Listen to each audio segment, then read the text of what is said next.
Somewhere in your pocket, your car, or the wind farm quietly spinning on the horizon, there is a group of 17 elements you have probably never thought about. They are not rare in the way diamonds are rare. They are scattered across the Earth's crust in reasonably generous quantities, present in meaningful amounts on nearly every continent, including places you would never expect. And yet nearly every advanced technology you rely on, your phone's vibration motor, your electric car's engine, the wind turbine powering your city, the missile guidance system defending your country, depends on a supply chain so concentrated that one country can effectively decide who gets access and who does not. Here is the strange part. These elements are called rare earths, but the name is almost a lie. Cerium, the most abundant of them, is more common in the Earth's crust than copper. What is actually rare is not the metal itself. What is rare is a country willing to do the dirty, toxic, environmentally devastating work of separating these elements from the rock they are locked inside of at a price low enough to make the rest of the world simply stop trying. And one country made that bet decades ago, while everyone else quietly gave up. So here is the mystery worth understanding. Why does a group of elements common enough to be found on nearly every continent end up controlled by a single nation? Why did the United States, a country that essentially invented the modern rare earth industry, willingly hand that industry over to a geopolitical rival? And what happens to the rest of the world now that the country holding the keys has started using them as leverage? To understand this, you have to go back to a place called Mountain Pass, California, in the Mojave Desert. In the 1960s and for decades afterward, Mountain Pass was the largest rare earth mine on the planet. American companies discovered, refined, and dominated the global rare earth supply chain from this single desert site. The elements powered colored television tubes, then later, magnets for early electronics. For a long stretch of the 20th century, if you wanted rare earths, you bought American. Then something happened that sounds almost too simple to explain a shift this large. Refining rare earth ore is an extraordinarily dirty process. Separating these 17 elements from each other requires enormous quantities of acid, and the process generates radioactive waste because rare earth deposits are almost always mixed with thorium and uranium. Mountain Pass, operating under American environmental law, faced mounting regulatory costs and a series of wastewater spills throughout the 1990s that drew government scrutiny. Cleaning up the process, storing the radioactive byproducts safely, meeting the standards a wealthy democracy expects of its industry, all of this made rare earth refining expensive in the United States. Meanwhile, starting in the late 1970s and accelerating through the 1980s and 1990s, China made a different calculation. Deng Xiaoping, the Chinese leader who opened the country's economy to the world, reportedly said that the Middle East has oil, but China has rare earths. China began investing heavily in rare earth mining and critically in the refining and separation capacity that turns raw ore into usable industrial material. Chinese labor was cheaper. Chinese environmental regulation was, at the time, far less strict. And the Chinese government treated rare earth dominance not as an accident of geology, but as a long-term strategic goal. The result was brutally simple economics. China could produce refined rare earth materials at a fraction of the cost of anywhere else because it was willing to accept environmental and labor costs that other countries were not. Mountain Pass, unable to compete on price, shut down its mining operations in 2002. By the mid-2000s, China controlled somewhere around 95 to 97% of global rare earth refining capacity. Not because other countries lacked the raw deposits. The United States, Australia, and several other nations have substantial rare earth reserves in the ground. China won because it was the only country still willing to do the expensive, toxic middle step, turning dirt into usable material.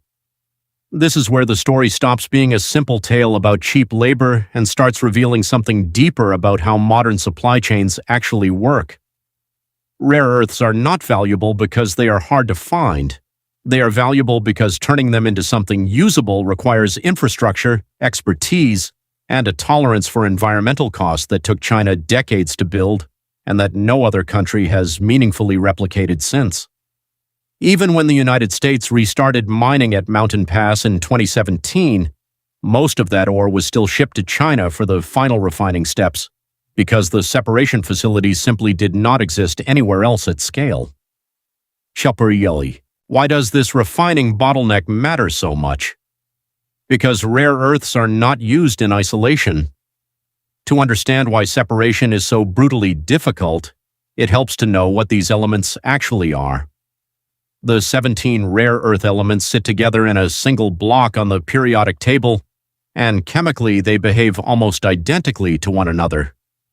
They share the same charge, similar atomic radii, and nearly indistinguishable chemical behavior, which is precisely why nature deposits them together in the same ore bodies.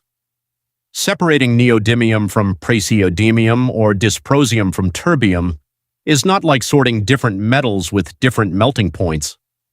It is closer to separating grains of sand that are chemically twins, requiring hundreds of repeated solvent extraction cycles, each one shifting the balance by a fraction of a percent until a pure element finally emerges. A single separation plant can involve literally thousands of these extraction stages running in sequence, and each stage has to be tuned by engineers who understand the subtle chemical differences at a level most industrial chemists never encounter in any other field. This is the invisible skill China spent 40 years building, one that cannot simply be purchased or copied from a manual. It lives in the accumulated experience of engineers who have run these plants for decades, adjusting for impurities, feedstock variation, and yield optimization in ways that are rarely written down in patents. Those elements feed into some of the most strategically important technologies of the 21st century. Neodymium and praseodymium go into the powerful permanent magnets used in electric vehicle motors and wind turbine generators. Dysprosium and terbium are added to those magnets to help them withstand heat, which is essential for anything from an EV motor to a jet engine. Europium and terbium produce the phosphors that make your phone and television screens glow in color. Samarium goes into magnets used in missile guidance systems and fighter jet components. A single F-35 fighter jet reportedly contains several hundred kilograms of rare earth materials. So when a supply chain expert says rare earths are a choke point, this is what they mean. It is not that the world will run out of neodymium. It is that if the country controlling 90% of the refining capacity for that neodymium decides to restrict exports, entire industries, electric vehicles, wind energy, defense manufacturing, consumer electronics can be disrupted almost overnight, regardless of how much raw ore sits underground elsewhere in the world. And this is not a hypothetical.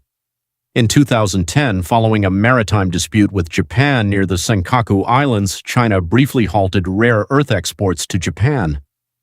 Prices for some rare earth elements spiked by several 100% within months. Japan, heavily dependent on Chinese rare earths for its electronics and automotive industries, was forced to scramble for alternative sources and accelerate recycling programs. The episode was a wake-up call, proof that a resource most people had never heard of could become a genuine geopolitical weapon. More recently, as trade tensions between the United States and China escalated through the 2020s, China has repeatedly used export controls on specific rare earth elements and related technologies as leverage in broader negotiations. Licensing requirements, export bans on certain magnet technologies, and restrictions tied to military end use have all appeared as tools in an ongoing economic standoff. Each time, the message underneath the specific policy is the same. The country that controls the refining bottleneck controls a lever that the rest of the world cannot easily route around. In response, several governments have quietly begun building strategic stockpiles, buying and storing refined rare earth materials, the way a country might stockpile oil reserves for an emergency. The logic is straightforward. If a shortage strikes, a stockpile buys time to activate alternative suppliers or ration existing supply among critical industries like defense manufacturing, rather than letting an entire sector grind to a halt overnight. But stockpiles are an expensive temporary patch rather than a real solution. They cost money to build and maintain. They degrade the incentive for private companies to invest in genuine alternative supply chains, since the government appears to already have a buffer, and they only delay the reckoning rather than resolve the underlying dependency. A stockpile can smooth out a short-term disruption. It cannot replace the refining capacity itself. Why can't other countries simply build their own refining capacity? This is where the story gets genuinely difficult, not just expensive. Building a rare earth separation facility from scratch takes years, sometimes closer to a decade, because the process involves hundreds of sequential chemical separation steps, each one requiring precise engineering to avoid mixing elements that behave almost identically to each other. The expertise for running these facilities efficiently exists overwhelmingly within China, built up over decades of hands-on experience. And any new facility, wherever it is built, faces the same fundamental problem that killed Mountain Pass the first time: radioactive waste, water contamination risk, and community opposition to hosting toxic industrial processes nearby. The United States, Australia, and the European Union have all announced initiatives over the past several years to build alternative rare earth supply chains, sometimes described as friendshoring the mineral supply chain toward politically aligned countries. Lynas Rare Earths, an Australian company, has built processing capacity partly in Malaysia. MP Materials, which now owns Mountain Pass, has restarted some domestic separation capability in California with government support.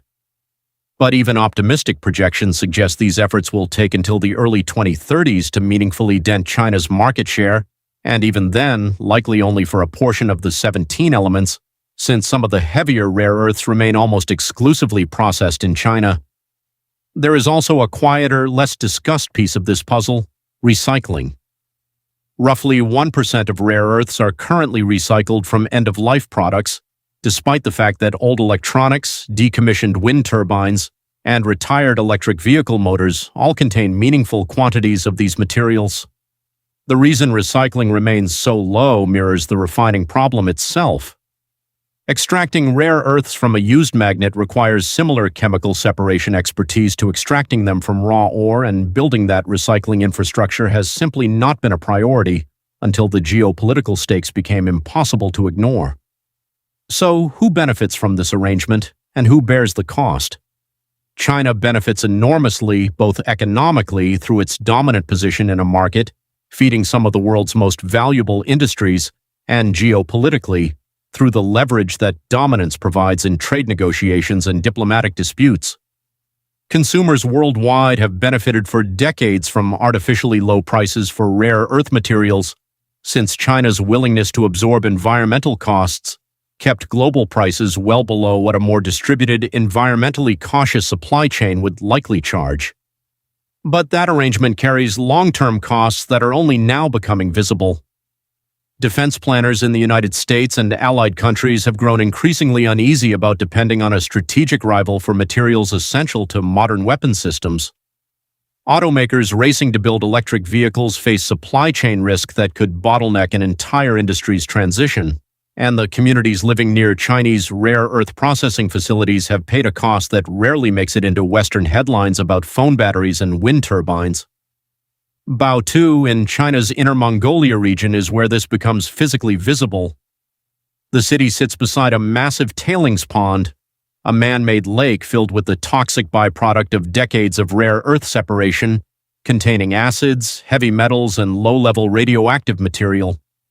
Satellite images show the pond stretching for kilometers, and residents in nearby villages have reported crop failures, livestock deaths, and elevated rates of illness that researchers have linked to water and soil contamination over the years. Baotou is often described by industry analysts as the physical price tag for the world's cheap magnets, a cost that rarely appears on any invoice or product label because it was paid somewhere else, by someone else, decades before you ever bought the phone in your pocket. Looking ahead, several forces are converging that could reshape this landscape over the next decade. Deep sea nodules on the ocean floor contain meaningful rare earth concentrations, and several countries have begun exploratory mining efforts, though environmental concerns about disturbing seabed ecosystems remain fiercely contested.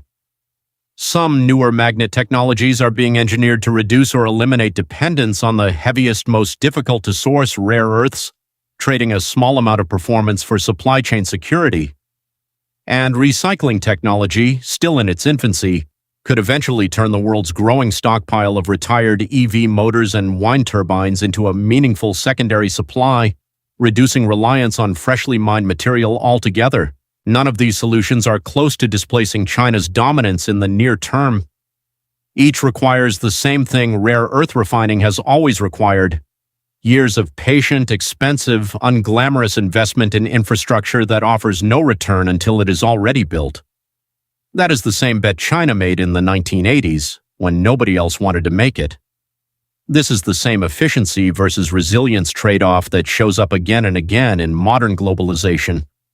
For decades, the world optimized for the lowest possible cost, concentrating an entire strategic industry into one country, willing to accept costs others refused to bear.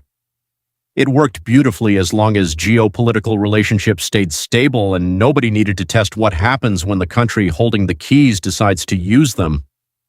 Now, with tensions rising and export restrictions becoming a recurring negotiating tactic, the rest of the world is discovering just how expensive it is to rebuild resilience after decades of chasing efficiency.